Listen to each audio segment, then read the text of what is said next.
সেন্টু আসছিল, সেন্টু সাংবাদিক, ওনার কাছে আছে। ওনাকে আমি বলেছিলাম আপনি যান প্রতিটা ঘরে ঘরে মহল্লার যারা মুক্তিযোদ্ধা আছে তাদেরকে জিজ্ঞেস করেন, বন্দর থানার মুক্তিযোদ্ধা যারা আছে, এখানে মুক্তিযোদ্ধা 2 জন আছে, এই যে আমার বড় ভাই, ওনাকেও জিজ্ঞেস করেছিল, ওনাকে জিজ্ঞেস করেন উনি কি জানে কিনা কুতুবের বাবা কি রাজাকার ছিল কিনা। আমার বড় ভাই কুতুবউদ্দিন, যার গেজেট নাম্বার 311, এবং আমার এক চাচাতো ভাই, 2 চাচাতো ভাই, এক মামাতো ভাই, এক মামা, 5 জন আমার ফ্যামিলিতে মুক্তিযোদ্ধা। তারা বলে আমার বাবা নাকি রাজাকার। যারা বলে তাদেরকে আমি উদ্দেশ্য করে বলতে চাই, তারা সোনারগাঁয়ে একজন, সে জবাব বিএনপি করে মদনগঞ্জে এসে সে বলে রাজাকার, যার আরএস রেকর্ড বলতো না, সিএসআর এস এ রেকর্ড তো বহুত দূরে কথা, আরএস না গেছে বিআরএস। সে কবে আসছে মদনগঞ্জ, সে আমাকে বলে রাজাকারের মতো, তাকে আমি চিনিয়েছি আকরাম সাহেবের সময়। আকরাম সাহেব যখন আসছিল কিছু কথা বলতে হয়, সে আকরাম সাহেব চিনে না, বলে আওয়ামী লীগের নেতা। যাই হোক, আমি আরেকটি কথা বলবো, 2-4টা কথা বলবো আরেকটু। আমি 1996 সন থেকে আকরাম সাহেবের হাত ধরে, তখন জিল্লুর রহমান সাহেব হাজী ইব্রাহিম আলম চান উচ্চ বিদ্যালয়ে এসেছিল। হাজী ইব্রাহিম আলম চান, হাজী ইব্রাহিম আমার দাদা, হাজী ইব্রাহিম আলম চান উচ্চ বিদ্যালয়ে এসেছিল, তখন জিল্লুর রহমান সাহেবের হাত ধরে আমি আওয়ামী লীগে জয়েন করি। এখন 1-2 জন না, প্রায় 400-500 নেতা কর্মী নিয়ে, বিভিন্ন সংগঠনের নেতা কর্মী নিয়েছি আমি আওয়ামী লীগে অংশগ্রহণ করি। সেই থেকে আজ পর্যন্ত কোন সংগ্রামে, কোন আন্দোলনে আমি পিছু পাওনি না। কাশপুরের ব্রিজে পুলিশের ক্রেকার বাংলা এখানে অনেকে আছে আমার সাথে, যারা নাকি ছিল ওদিন। কাশপুরের ব্রিজে 2টা মামলা খেয়েছি, ডায়মন্ড হলে 2টা মামলা খেয়েছি, বন্দরে মামলা খেয়েছি, মদনগঞ্জে মামলা খেয়েছি। আমি 5 থেকে 7টা মামলা হাইকোর্ট থেকে জামিন প্রাপ্ত। কবে আমি পেছনে ছিলাম, পূর্ণাম বিএনপি যারা কথা বলে তারা বিএনপির দোষর, তারা কজনের ছিল আসামি ছিল, সে কজন ছিল আসামি, সে তো আমাদের পরিচয়ে পরিচিত, সে আমাদের পরিচিত। আমি চ্যালেঞ্জ করে বলি, বলতে বাধ্য হইলাম, সে আমাদের পরিচয়ে পরিচিত, সে মদনগঞ্জে বসবাস করে, আমাদের পরিচয়ে পরিচিত।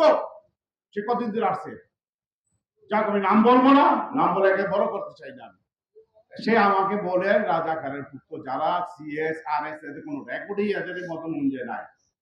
আমি তাদের অনুরোধ করলাম, আমার ফ্যামিলিতে 5টা মুক্তিযুদ্ধ আছে, যদি মিথ্যা কথা বলি সেটা আপনারা জানেন, সবাই নামগুলি জানেন, কুতুব আলী, এটা আয়ুব আলী, আজহার, এগুলি সব তো জানেন আপনারা, এগুলি মুক্তিযোদ্ধা ছিলেন। কারা?